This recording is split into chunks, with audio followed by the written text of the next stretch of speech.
Super lune de sang, signe de désastre ou de redémarrage? Les sosies de Xi Jinping, violation de l'image. Une mission d'entraînement des avions taïwanais aux États-Unis. L'avion détourné par la Biélorussie. L'association chinoise de Kung-Fu poursuit Chanel pour plagiat. Le mouvement de la no-coopération chez les jeunes Chinois contre le PCC. Bonjour, bienvenue sur Vision Times News. La plus grande éclipse lunaire totale de l'année a eu lieu le 26 mai et la lune était rouge foncé. Les observateurs enthousiastes appellent cette éclipse une super lune de sang marbré. Cette éclipse lunaire totale est un événement rare car elle combine trois phénomènes lunaires. Premièrement, la superlune. La lune est la plus proche de la Terre et apparaît 14 fois plus grande et 30% plus brillante que lorsqu'elle est plus éloignée de la Terre. Deuxièmement, l'éclipse lunaire totale. La lune est complètement enveloppée par l'ombre de la Terre. Troisièmement, la lune de sang. La lumière filtrée par l'atmosphère terrestre pendant l'éclipse lunaire donne à ce satellite une couleur rouge-rouille. Selon le Oriental Daily News de Hong Kong, pour le maître du I Ching Cho Hong-ming, chaque fois qu'il y a une lune de sang, les pays dont les angles sont opposés à la lune de sang seront les plus touchés. Les maladies liées au sang vont s'intensifier et des événements catastrophiques pourraient se produire dans les pays. Il a souligné que cette super lune de sang a un impact plus important sur la région asiatique, la Chine continentale et Taïwan étant fortement touchés. Un autre maître du I Ching, Yu Zhenzi, utilise le Chimen Du Jia, un ancien art de divination chinois, pour analyser cette super lune de sang, et pense qu'il s'agit d'un signe de redémarrage. Le phénomène correspond au trigramme intitulé Zhe Fu, ce qui signifie que tout désastre peut être résolu selon le schéma de la maison terrestre rencontre le diable. Les signes indiquent que l'épidémie locale, voire mondiale, devrait se stabiliser. L'économie locale se normalisera lentement, mais la récession ne s'arrêtera pas avant au moins la fin de l'année. Récemment, la vidéo d'une personne présumée être le sosie de Xi Jinping a été diffusée sur TikTok. Les internautes ont déclaré que la personne ressemblait vraiment à Xi Jinping, du visage à la silhouette, même la voix. Cette vidéo montre un homme habillé en noir, à table dans un restaurant quelque part en Chine, qui trinquait avec un homme en blanc qui ressemblait à Xi Jinping. L'homme en blanc répondait « Ravi de vous rencontrer, avant de finir son verre de vin. Un internaute a déclaré « J'ai un doute, Xi Jinping semble avoir 20 ans de moins. La fonction vidéo du téléphone portable était médiocre il y a 20 ans. Cela devrait être son sosie qui sortait prendre un verre après le travail et la vidéo a été accidentellement dévoilée. » Dans le passé, les internautes ont publié plusieurs vidéos montrant des personnes qui ressemblent à Xi Jinping. L'une d'elles a été vue à Yangzhou en novembre de l'année dernière, également au cours d'un dîner. Un autre est un homme originaire du Jiangxi, Li Junhua, dont le média hongkongais Economic Times a fait état depuis 2015. Le sosie le plus malchanceux est Liu Keqing, un ténor chinois. En mai 2020, son compte TikTok sur lequel il donnait des cours de chant a été bloqué 3 fois, en raison de sa ressemblance physique avec Xi Jinping.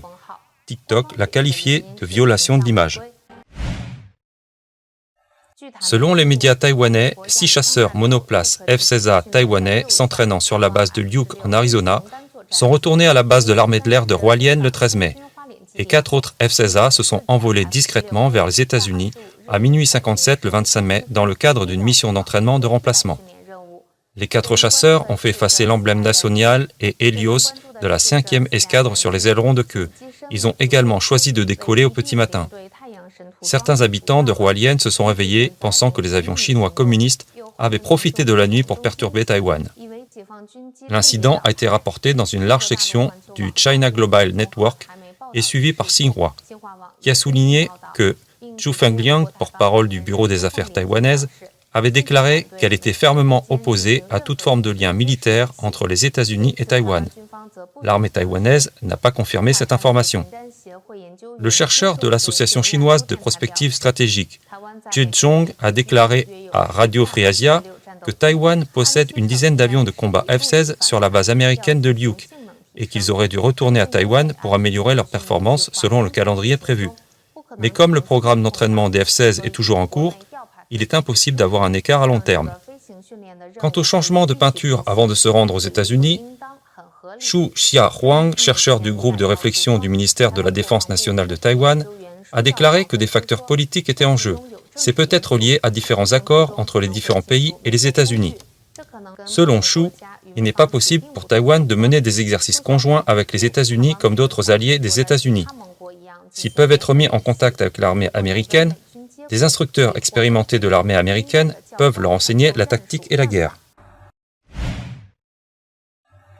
Récemment, la Biélorussie a affirmé qu'une bombe se trouvait à bord d'un avion de ligne survolant son territoire et a envoyé des avions de guerre pour l'intercepter afin d'arrêter Roman Protasevich, un journaliste dissident de 26 ans. Après que l'incident ait suscité l'indignation de l'Union européenne et des États-Unis, la Biélorussie a suivi l'exemple du PCC et forcé le journaliste à se confesser à la télévision. Bien que le journaliste ait affirmé être en bonne santé, des blessures dues au passage à tabac sont visibles sur son visage. Il est possible qu'il ait été menacé. Selon les médias pro-gouvernementaux de la Biélorussie, le président Alexandre Loukachenko a personnellement ordonné le décollage d'urgence d'un avion de chasse MiG-29 pour intercepter l'avion de Ryanair en raison d'une prétendue alerte à la bombe.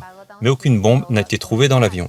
Finalement, les autorités de la Biélorussie ont arrêté Protasevich, un journaliste en exil qui s'était rendu de Grèce en Lituanie avec sa compagne. Aujourd'hui, de nombreux pays protestent contre la Biélorussie. Protasevich fait l'objet de poursuites pénales en Biélorussie, notamment pour incitation à la haine contre le gouvernement. Il a également été ajouté à la liste des individus impliqués dans des activités terroristes du pays.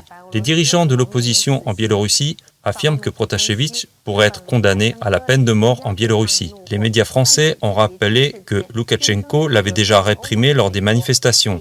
Mais avec le détournement, Protasevich est devenu le héros de l'opposition, donnant au public biélorusse une nouvelle raison de résister.